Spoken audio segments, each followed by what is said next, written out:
This is Writing Lessons, and I'm your host, Silas House. In each episode of Writing Lessons, we look at a different topic of creative writing, and today we're focusing on poetry. Our guest for this episode is one of our finest poets, Frank X. Walker. He is a legend in Kentucky literature, and his work has been embraced internationally. He is the winner of an NAACP Image Award and a Lannan Fellowship, among many other honors. He was the Kentucky Poet Laureate for 2013 and 14, and he's also known as a poet and teacher who encourages and guides his students and other writers. Thanks so much for joining us today, Frank. It's good to be here, Silas. Thanks for inviting me. When you have an idea for a poem, what happens next? I always hope that I'm not driving, I'm not otherwise engaged, and can't respond immediately before I lose that idea or thought. And if I'm lucky to be uncommitted, I try to get right to a space where I can sequester myself alone and write out those initial thoughts longhand. I still struggle to interface with this new technology. I'm not one of those poets who is writing on an iPhone yet and then reading from them at the podium. I'm still in love with paper and that old school process of longhand, cursive writing, trying to figure it out. Yeah, it's the pace, I think. It's like I write at the same speed that I think. So I need a platform or a technology that moves at my speed. And it's old fashioned, old school pencil and paper. Mm-hmm. We're similar in that as writers, we've both had to work our whole lives. So, how do you balance writing? I never set a goal of finding balance. I don't know if I ever thought that was possible uh, in my life because of my commitment to family and always having a young family, growing family, and work obligations. I just committed to, if I could honor the feeling that I needed to do it, I would just find the time to do it. And I knew it wasn't going to be balanced. So what it actually meant was that I would get less sleep very early in my life. Once I committed to writing, I wasn't up all night, partying and chasing social opportunities. I was sleeping so I could get up early to write. And for me, my writing, my kind of most fruitful writing time of the day has always been between like 4:30 in the morning and 8:30. So I've tried to do everything I could to be awake at that time, including being rested enough to like create in that space, and honor that over the years. And there's not much competition for those hours in the course of a day, even with a family. Uh, Even when we had kids in diapers in the house, I could still write because at least they would be sleeping by that point, uh, even if they were still nursing. But I've been blessed to have a partner who's been more than willing to carry the weight of that time of the day because she knows that's the one time of the day I need for me and for my writing. Being an artist often requires sacrifice, and I certainly sacrificed sleep was the main thing that I always say because that's the thing is you're always looking for more time. You know, Right. that's I've never run out of ideas. In fact, I have too many ideas and then not enough time to orchestrate them. It sounds similar for you. What's more important in a poem for you? The image or the music, or is that all of one piece? Talk to me about that. I don't know that I worry about the parts of them when I'm crafting. I think that my earliest concern when I'm trying to build or make or bring a poem down or over or through is that I get the emotional temperature right. I'm really trying to capture how I feel in that moment or how the speaker, if it's not me, is feeling in that moment and trying to find the absolute most accurate words to capture that feeling. Because I think that's the heart of the poem for me. Then after that, my next concern is a solid landing or exit. I feel like it's important to me that the poem end well. However it starts, I think they can start in a million places, but uh, I think when you get to the last line that not only you should know, but the audience or the reader should know, oh, that's the end. That there's something about how the poems move down the page in the ebbs and flows and conflict and resolution or whatever the thing was, even if it goes full circle, that and everybody knows that this is the end. And Hmm. there's something about that that I try to honor. Those two things, getting the emotional temperature right and the exit. If I can get that right, I'm generally pretty satisfied, even if it's a form or a new experimental form or just a blank verse or free verse. If those two things are working, uh, I'm usually okay with it at that point. I find so much music in your poetry, though. When I'm reading your poetry, I feel like I can tap my foot to it. I don't know how you do that. And we know there's a thin veil between the writer and the reader, right? So you Oh, must be tapping your foot to some degree while you're writing it. well, probably so, because I think at this point I don't trust what I know about music, but I do know that my earliest influences as a writer were musicians. I mean, Marvin Gaye and Curtis Mayfield, and those really old school artists that my mother listened to, and I got to listen to early in my developmental years, taught me a lot about everything that I think is essential to poetry, to good poetry, particularly the emotional stuff, the how to manage political stuff, how to deal with even sexual and uncomfortable subjects. How you can poet your way around those, any discussion, any subject. Uh, and I was, really, I'm still a fan of those same musicians. If I had to choose a handful of writers to spend time with, I'd ask me if I could swap out some musicians because those musicians taught me as much about writing as any book or writer ever did. Because I think they were also, men of color. I felt a kind of proximity to them and their voice, and at the same time, I used their lessons in a broader way as I moved towards manhood and my own development. My mother was a single parent. So there was no man in the house. So I had to find this other co-parent in other places and that art space in the music on the vinyl, coming out the speakers. I got my first ideas of what a man was supposed to be, based on what my mother listened to and what she thought a man was supposed to be. Because I Mhm. figured that should be my goal, whatever my mother wanted. Man, I laugh because, in the age that my peers were listening to and viewing Black exploitation and falling in love with individuals like Shaft, who were these slick, urban city guys. I was listening to Bill Withers and Mhm. him singing about Grandma's Hand. And it was that kind of masculinity that was really what some people would consider not very masculine at all. But it made sense in my neighborhood, in my house. And it gave me kind of a barometer to measure myself up against. And I think that really allowed me to be the sensitive and empathetic, artist, connoisseur, of art, even because I think it made me a great enjoyer of other people's art as well. Mhm. Understanding that there was a really different way to be a man than mass media was teaching us, and it had nothing to do with violence and misogyny. Mhm. That there was another way to get there, and I laugh now and I think about those how I got there through those musicians. I mean, it's really quite a lesson. So it sounds like you're saying that a huge part of being a writer for you is being an observer. It's listening, right? Absolutely, Yeah. listener. I think sometimes people think they have to be like putting words on the page all the time to be writers. But really, the biggest part of it is being still, right? And listening, watching.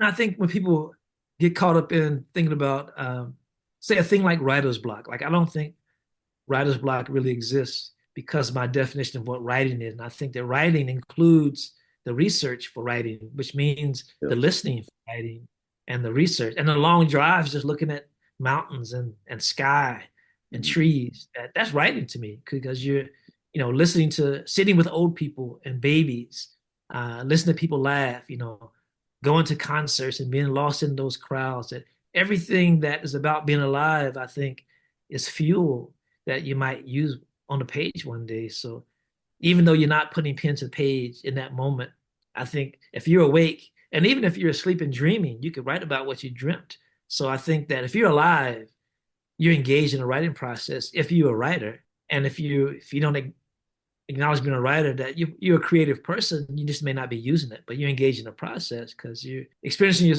things or things that happen in your world that you might use later in an art project, And Mhm. like when I was 14 years old, this thing happened. It was horrible.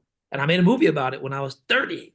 Well, that meant that at 14, you were involved in the artist process because you were experiencing the thing that now you're making art about. So I try to, back away from those anything restrictive that says this is a very limited way of how you get to poetry, who a poet is, all those things that don't leave you room to just, be yourself and enjoy being alive. Well, your most recent book, Load in Nine Times, I think is absolutely one of your best books. And it Thank you. makes me think about you're giving voice to these Black Civil War soldiers. And so I'm guessing while you were writing these poems, you were sort of walking through the world thinking about things through their point of view, right? You were putting yourself in their shoes to write these poems so vividly. Can you talk about that? Yeah, that's part of my process. I think it's a lot like what method actors do to really get into character. I've I try to get as close to the character as I can, and sometimes that means going to the physical space. I spent a lot of time at Camp Nelson, and I still am. I think the research for this book is technically not over, even though the book is done. I'm still immersed in and out of that space, Hmm. trying to understand these characters and voices because I really believe the landscape, contributes to voice. I think um, when I'm writing from people's points of view that are beyond this current time. The Civil War narrative is 160 years old. So to go backwards in time for me requires a little bit of travel, mentally and emotionally. And I need little tricks. I need to look at images to transport me back. I need to look at those uniforms. I need to visit museums. I need to read books about that time period. There are a few movies that help take me back there, like the movie Glory. Mm-hmm. But once I'm there, uh, I can find the voices, and once I hear the voice, then I can write from that. But it doesn't happen easily and immediately when I sit down to write. If I'm writing in a time period that is not the one I'm living in. What's the best thing you've ever learned about poetry? The best lesson you ever had? The best lesson I've learned is to not run from the when it becomes uncomfortable. Nikki Finney once said that writing and then sharing your first drafts should feel like standing on a table naked Hmm. and fully exposed, and people can see all your warts, and that you can't hide anything. And you open yourself up to criticism. But if you survive it, it's a kind of courage and thick skin that you can build from that process that will make it easier for you to do that every time. At some point, you might become an exhibitionist and leap up on the table and say, "Look at me." I think that's when it's time to get out. But I think what she meant was taking that risk. And a lot of people think that poetry should just be something beautiful and meditative. And that was never enough for me. I think that given all the ways that poetry can move people and heal people, even, that it made sense to me to use it in as many ways as possible. And so I love writing historical poetry, and I love bringing the narratives and stories of people who have passed on back to life in a way that allows people to experience them in a way that feels cinematic and real to them. And and I think that we really got a raw deal in Kentucky when we were taught about the Civil War. It was in a very kind of romanticized, you know, uh, abbreviated space that is the exact opposite of what we should have known about the Civil War, and especially for African Americans in Kentucky. Mm-hmm. Uh, and there's so many stories that have been undertold or have not been told or been told incorrectly that it would take 1,000 books and 3 lifetimes to try to get it all at least started. Is there a particular poet or book that you would direct people to who are just starting to try to learn more about poetry that you think could help them? It depends what they wanted to know about poetry. I think that I keep coming back to almost anything that Lucille Clifton has written. Uh, Mm-hmm. you know, because she's writing and she's living it a real life. She's raising a house full of children and trying to be a poet at the same time. I, I think that's instructive. How to use the time you have. So most of her work is short. She didn't have like hours and hours to meditate over a poem. She might have, you know, 25 minutes because the kids are napping. And so she's trying to maximize that time. So I love the lesson in that, and I love how she, uh, you know, writes about real things in a way that uh, you don't feel like you need a college degree to read her work. I think that's important.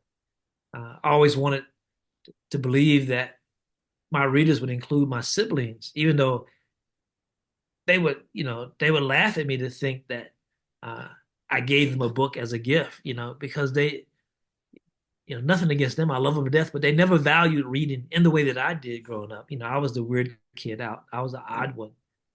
But I think about them as the audience members anyway. I imagine them always out there in those seats listening, and I want to be able to speak directly to them. So I think it's important that if you have degrees, that they don't get in the way. Mm-hmm. Um, and so those are two really valuable lessons. But Lucille Clifton's how her life impacted her work, and I think that if you respect your life enough, that you don't stop it or end it or try to live a different one in order to be a writer, that you take whatever space remains and you let that part of your life also influence this part of your life so that you can move easier from space to space. It doesn't take a out of body experience to go write something. Mm-hmm. It just takes time. Yeah, I think that's one of the things I really appreciate about your poetry is that it's so accessible without sacrificing artistry. I was one of those people that often felt excluded by poetry. I felt like there was something I wasn't getting, that I wasn't smart enough to get. And so, when you find poets that feel accessible to you, it feels like you've been welcomed into the world of poetry. So I've always appreciated that about your work. That's by design because I think I came to poetry in the same way that I didn't like poetry for a long time because of the way poetry was served to me, and I didn't think it was mine, that it belonged to somebody with more education and Right. some other culture and some other belief system, that I was too small and uninteresting for anything that poetry had to say. Uh, and now I know that's the furthest thing from the truth. And so Hmm. that accessibility is the biggest compliment. And I really want, I think the people who need poetry are those people who think that it's not for them. Well, do you have a brief prompt that you can give to people that, that would get them writing? Yeah, I have some favorite quick starters. I usually choose between what I call a sound study or a color study. And I'll do a sound study, and the instructions are pretty simple. It assumes that if you had a full day already, and I asked the writer to rewind back to when you woke up this morning and think about every sound you heard between waking up in the bed or wherever you woke up at up till now, to this moment in this classroom, and then rewrite in chronological order uh, your day over again, but just focus on the sounds you heard. Let us hear, if you heard a siren outside, if the alarm woke you up, the running water when you washed your face, the electric toothbrush, somebody knocking on the door or somebody screaming that it's time to get up, whatever you heard that got you out of bed. And then those sounds that really stuck with you over the course of the day in the same order. And it's fun to watch people rewind in their head and move through those sounds. But it's always surprising to people that they were listening all day. They just weren't paying attention to what they were listening to. But when they rewind and just focus on the soundtrack, that it's there, it's right there, and you know what you heard, you just received it passively. And I'm asking them to go back and get it and write them down in the order that it happens. And it always makes a great list poem. And and it doesn't require a lot of experience with poetry. It just requires being able to reach back and grab it Mhm. and find a word to describe what you heard. Yeah, I think doing prompts, little writing exercises is so beneficial. I especially think like a timed exercise somehow frees me up to write without, Mhm. you don't have time to freak out about it. You just write and you let it come out. I've seen so much great stuff come out of a 10-minute writing prompt. What do you think why is that? I think we already have the information, and what those time writing prompts do is it's a real quick key into that information and lets it out in a controlled space. In the same way that, I tell my students that they are the master of everything they've experienced, that all their accumulated knowledge and experience belongs to them. And nobody can tell the stories that they can tell because nobody's experienced what they've experienced it in their way, and they should value that. And so we do a lot of memory exercises. I really believe that without memory, you can't really write good poetry, that you need memory, research, imagination, and some empathy. But that memory is first. It's like what I remember about this thing or this person or this place or this time. That if you can start there, and if you do it often enough, you can train yourself to really, let memory serve you well as a writer. And I think that's the trick, is harnessing that memory, before you lose it. At my age, that's the thing I'm worried about more than anything these days is, as I become more and more forgetful, it's like, what are the memory tricks I can use to train my memory to be stronger and more rigid, to hold on to these things as long as I can. Writing Lessons is an initiative of the 2024-2025 Kentucky Poet Laureate. That's me, Silas House. I'm thankful for the support of the Kentucky Arts Council, the Carnegie Center for Literacy and Learning, the Office of Governor Andy Beshear, and Kentucky Humanities. This show is written, recorded, edited, and produced by me. I hope you will share the show with other writers, students, or anyone who is interested in the creative process. Please subscribe to our show, and if you like it, I hope you'll leave a review or a 5-star rating. That'll help us get the show to more listeners. Thanks so much for listening to Writing Lessons.